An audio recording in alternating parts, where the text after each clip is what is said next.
ตอนนี้ไปแม่นเรื่องคำทำนายเจ้าเฮ้ยเจ้า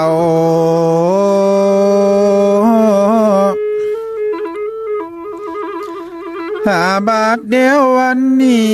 อันว่าพระเจ้าได้บอกอิสยาห์ผู้ที่เจอและนับถือพระเจ้าหือไปบอกมนุษย์สาโลกตั้งหลายลวงหน้า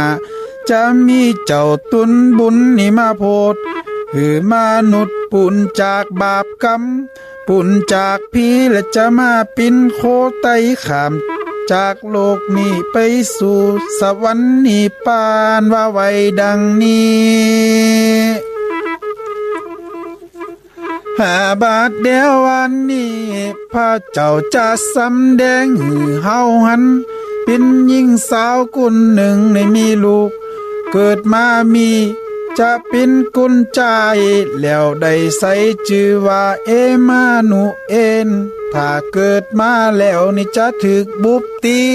และถึกตอกเล็กตาปูที่ตีนและมือจะต้องได้ทนทุกข์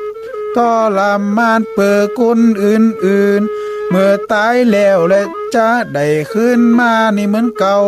และพระเจ้าได้บอกลวงหน้าไว้700 ปี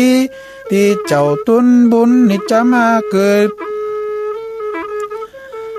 อันว่าพี่น้องตั้งหลายเอ้ยพระเจ้าบอกให้หือกุนเอาเจอกำงมงายและไปลงไหลนับถือ